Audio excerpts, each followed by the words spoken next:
नमस्कार। नींद की प्याली में आपका तहे दिल से स्वागत है। हमारे चैनल से जुड़ने और इसे अपना प्यार देने के लिए आपका बहुत बहुत धन्यवाद। मैं हूँ शीतल और मेरे लिए ये गर्व की बात है कि मैं अपनी जिंदगी के छोटे छोटे अनमोल लम्हे आपसे बांट रही हूँ और मुझे उम्मीद है कि इसे सुनकर आपके थके हुए मन को कुछ शांति और विश्राम मिलेगा और यह आपको गहरी नींद में खो जाने में मदद करेगा। मेरी आंख लग गई थी, लेकिन अचानक किसी गाड़ी के तेज हॉर्न की आवाज से मेरी नींद टूट गई। चौंक कर देखा तो मेरी कार मुंबई की भीड़ भाड़ भरी ट्रैफिक में फंसी हुई थी। सड़क पर गाड़ियों का शोर, लोगों की हलचल से पूरा वातावरण गूंज रहा था। मैंने थके हुए स्वर में ड्राइवर से कहा कि शीशा बंद कर दे ताकि बाहर के शोर से कुछ राहत मिल सके। मेरे थके हुए शरीर को नींद की आगोश में समाने की तीव्र चाह थी, लेकिन व्यस्त दिनचर्या ने इसे मानो एक अधूरे सपने की तरह बना दिया था। पिछले कुछ दिनों से लगातार शो चल रहे थे। सुबह से रात तक एक शहर से दूसरे शहर, अनवरत सफर और मंच की चकाचौंध। इस भागदौड़ में थकान मेरी परछाई बन गई थी। उस दिन भी मैं मुंबई से त्र्यंबक के सफर पर निकली थी, जहां अगले ही दिन त्र्यंबकेश्वर शिव मंदिर में मेरा एक और शो होने वाला था। मैं एक भारतनाट्यम नर्तकी हूँ और अक्सर अपने नृत्य प्रदर्शन के लिए अलग अलग शहरों में सफर करती हूँ। मेरा नृत्य देखने के लिए लोग उत्सुकता से प्रतीक्षा करते हैं और जब मैं मंच पर उतरती हूँ तो हर आंख मेरी हर मुद्रा, हर भाव को आत्मसात करने लगती है। तबले की थाप और घुंघरू की मधुर झंकार के संग मैं अपनी पूरी श्रद्धा और समर्पण से नृत्य प्रस्तुत करती हूँ ताकि दर्शक कला के उस दिव्य आनंद में डूब सकें और हर क्षण का रसास्वादन कर सकें। प्रदर्शन के अंत में जब चारों ओर तालियों की गूंज उठती है तो मन गर्व और संतोष से भर जाता है। नृत्य कला ने मुझे जीवन में अपार सफलता दिलाई,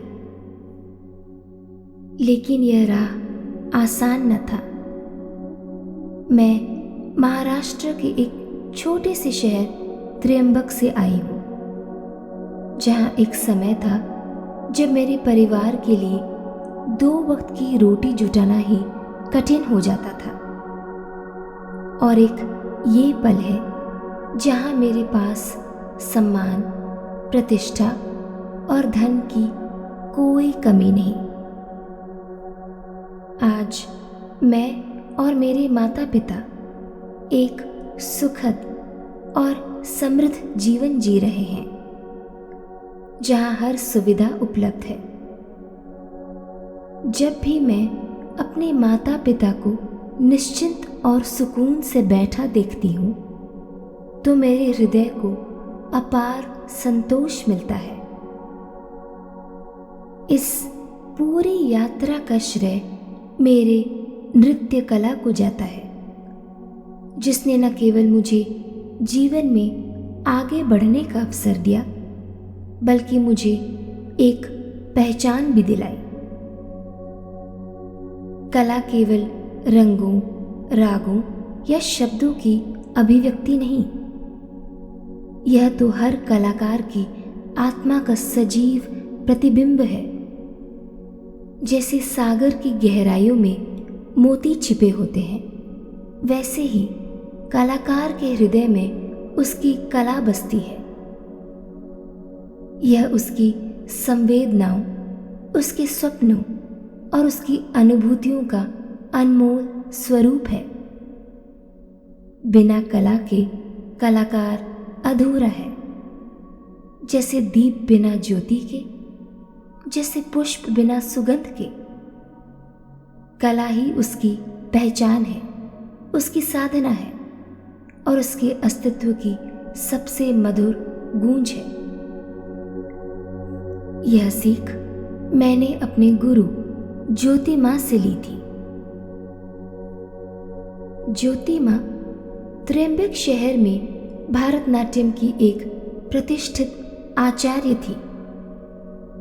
वे एक कुशल और निपुण नृत्यंगना थी। मुझे आज भी वह दिन स्पष्ट रूप से याद है, जब मैं अपने माता पिता के साथ महाशिवरात्रि के पावन अवसर पर त्र्यंबकेश्वर मंदिर गई थी और वहां मैंने पहली बार ज्योति मां का मोहक नृत्य देखा। वे अपने नृत्य के माध्यम से शिव और पार्वती की वंदना को सजीव कर रही थी। उनके नृत्य में इतनी गहराई और दिव्यता थी कि समस्त दर्शकों की आंखें श्रद्धा और विस्मय से चमक उठी। जैसे ही उनका नृत्य समाप्त हुआ, पूरा प्रांगण तालियों की गूंज से भर गया। उनके उस मनमोहक नृत्य दर्शन ने मेरे कोमल मन पर ऐसी छाप छोड़ी कि उसी क्षण मेरे हृदय में एक नई आकांक्षा ने जन्म लिया। एक दिन मैं भी एक नृत्यांगना बनूं। तब से मैंने ज्योति मां को अपना गुरु मान लिया और उनके ज्ञान के सागर में डुबकी लगाकर नृत्य कला सीखी। जैसे जैसे मैं इस कला में डूबती गई, यह कला भी मुझसे प्रेम कर मुझ में समाती गई। ज्योति मां से नृत्य सीखने के दौरान मैंने यह जाना कि किस प्रकार एक कला कलाकार की आत्मा में बसकर उसकी पूरी जिंदगी को एक दिशा और उद्देश्य दे देती है। सफलता की सीढ़ी चढ़ते समय अनेक चुनौतियां आएंगी, पर घबराना नहीं है। बस एक छोटी सी प्रार्थना करके आत्मविश्वास के साथ आगे बढ़ना है। और चाहे सफलता के कितनी ही ऊंचे मकाम पर क्यों न पहुंच जाओ, अपनी जड़ों को कभी मत भूलना और अपनी माटी व समाज का पूर्ण सम्मान करना। ज्योति मां की छांव में रहकर मैं नृत्य में निपुण होती गई और मेरी लोकप्रियता भी बढ़ने लगी। लोग मुझे ज्योति मां की छाया कहने लगे। जब भी पूजा पर्व या त्योहारों का कोई अवसर आता तो ज्योति मां मुझसे कहती, निसंकोच आगे बढ़ो, अब यह मंच तुम्हारा है। उनके प्रोत्साहन से मेरा आत्मविश्वास बढ़ा और मैं भी अलग अलग त्योहारों पर अपने नृत्य का प्रदर्शन करने लगी। पूरा त्र्यंबक अब मुझे नाम से जानने लगा और मेरे नृत्य की खूब प्रशंसा होने लगी। फिर एक दिन एक शुभ समाचार आया जिसने मेरे जीवन की दिशा ही बदल दी। मुंबई के प्रसिद्ध कला क्षेत्र से स्वयं मेरा नाम चयनित कर लिया गया था। वे चाहते थे कि मैं उनके नृत्य कला में प्रवेश लूं। यह सुनकर ज्योति माँ की आंखें छलक पड़ी। उन्होंने बड़े स्नेह से मेरा हाथ थाम कर कहा, तुम्हें अवश्य जाना चाहिए। यह अवसर विरलों को मिलता है। इस कला क्षेत्र का हिस्सा बनकर तुम अपने नृत्य का जादू बड़े शहरों तक पहुंचा पाओगी। यह तुम्हारे सपनों की पहली सीढ़ी है। इसे हाथ से न जाने दो। उनकी बातें सुनकर मेरे हृदय में आशा की एक नई किरण जाग उठी। माँ बाबा की आंखों में भी गर्व छलक रहा था, परंतु साथ ही चिंता की लकीरें भी गहरी होती जा रही थी। मुंबई एक विशाल नगरी, जहां एक नया जीवन शुरू करना आसान नहीं था। आर्थिक स्थिति हमारी सबसे बड़ी बाधा थी। वहां जाकर रहना, गुजारा करना, ये सब किसी दुर्गम पर्वत को चढ़ने जैसा कठिन लग रहा था। रातों को जब मैं सो जाती, तब माँ बाबा घंटों बैठकर इस चिंता में डूब जाते कि मुझे कैसे मुंबई भेजा जाए। वे हर संभावना पर विचार करते, पर समाधान कोई नहीं सोचता। एक तरफ मेरा सुनहरा भविष्य था और दूसरी तरफ कठोर वास्तविकता की बेड़ियां। मुझे महसूस होने लगा कि मेरे सपनों का भार अब मेरे माता पिता के कंधों पर भी आ गया है। उनकी व्याकुलता देख मन बोझिल हो उठा, पर कहीं भीतर एक विश्वास भी था। शायद मेरी किस्मत में कुछ अच्छा लिखा है। शायद यह संघर्ष भी मेरी कहानी का ही एक महत्वपूर्ण अध्याय था। एक दिन यूं ही टहलते टहलते मैं त्र्यंबकेश्वर मंदिर पहुंच गई। वहां भगवान शिव के चरणों में अपना माथा टेककर मैंने सच्चे मन से इस दुविधा से निकलने की प्रार्थना की। शायद भगवान ने मेरी पुकार भी सुन ली। उसी दिन बाबा के कुछ मित्र हमारे घर आए। बातचीत के दौरान उन्होंने बताया कि उनके एक संबंधी मुंबई में रहते हैं, जो वहां हमें रहने के लिए एक ठिकाना देंगे और साथ ही बाबा के लिए नौकरी का भी प्रबंध कर सकते हैं। धीरे धीरे हालात सुधरने लगे और ऐसा लगा मानो मेरे सपनों की राह खुलने लगी हो। और फिर जैसे ईश्वर की कृपा का सबसे बड़ा प्रमाण, ज्योति माँ स्वयं हमारे घर आई। उन्होंने अपने हाथों से अपने 2 सोने के कंगन माँ के हाथों में रख दिए। अब ये मेरे किसी काम के नहीं। उन्होंने स्नेह से कहा, यदि ये तुम्हारी बेटी के भविष्य को संवारने के काम आ सके तो मैं समझूंगी मेरी तपस्या सफल हुई।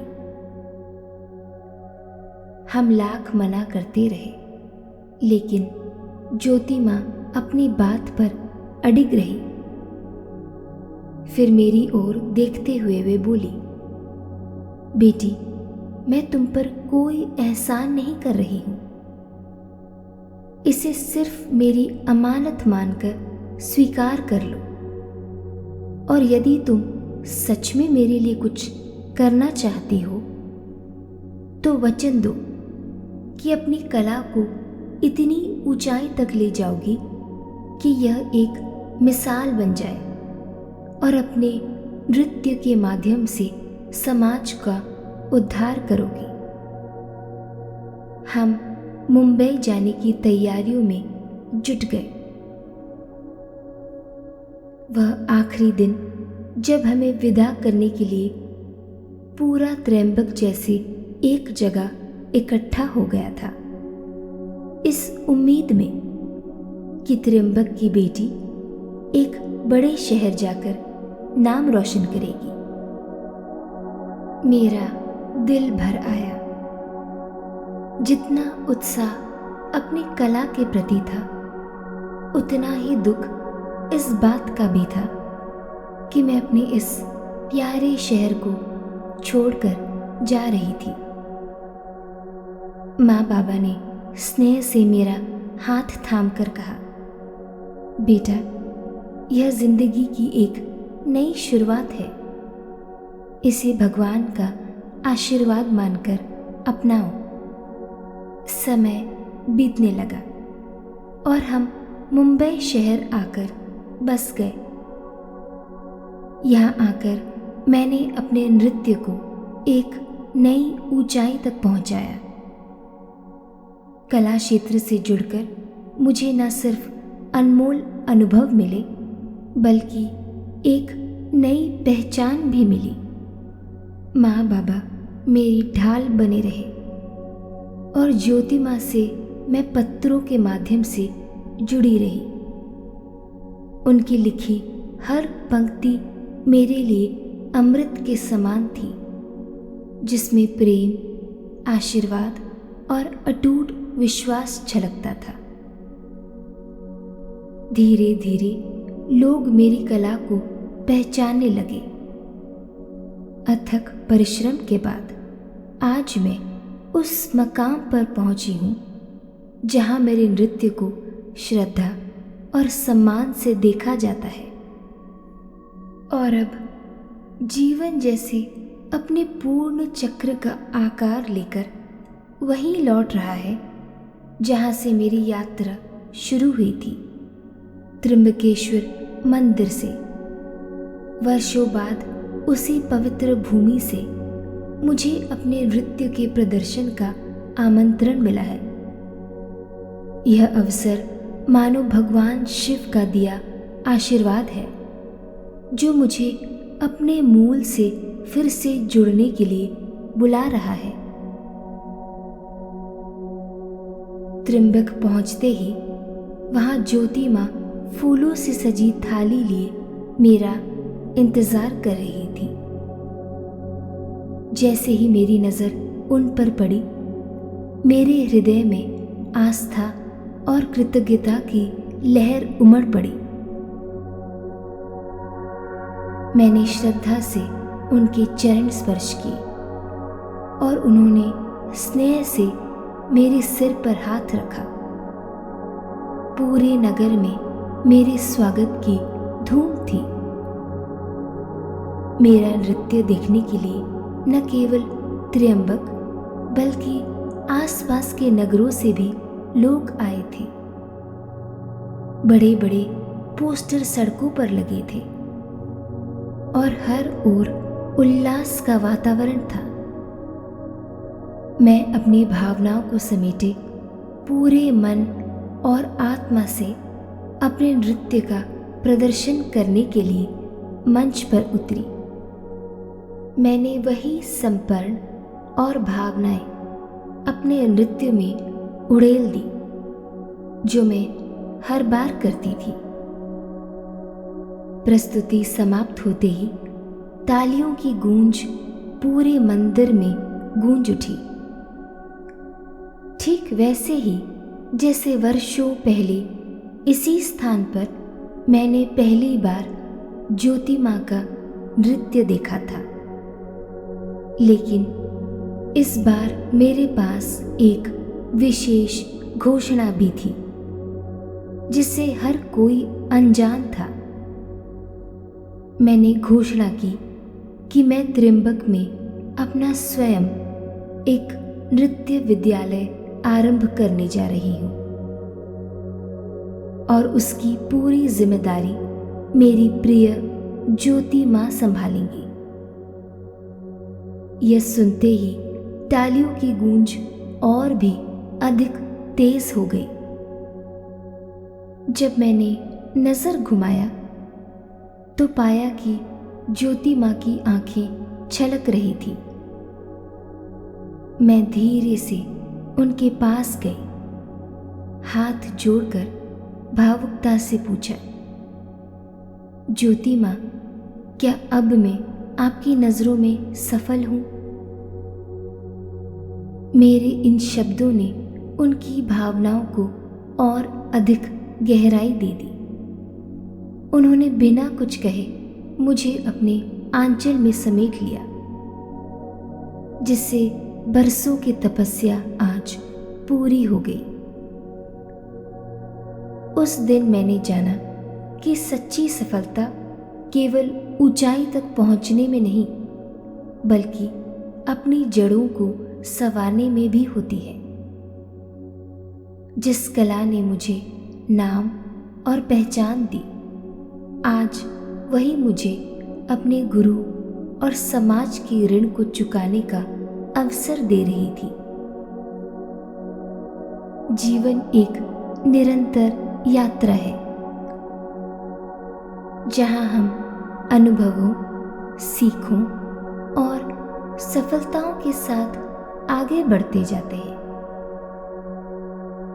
लेकिन इस यात्रा का वास्तविक सौंदर्य तब प्रकट होता है जब हम उस स्थान, उन लोगों और उन जड़ों को याद रखते हैं जहां से हमने अपनी राह शुरू की थी। सच्ची कृतज्ञता केवल आगे बढ़ने में नहीं, बल्कि पीछे मुड़कर उन स्रोतों को सम्मान देने में है जिन्होंने हमें गढ़ा। जब हम अपने ज्ञान, समय, संसाधन या प्रेम से उन जगहों और लोगों को कुछ लौटाते हैं जिन्होंने हमारे अस्तित्व की नींव रखी, तभी हमारा सफर पूर्ण होता है।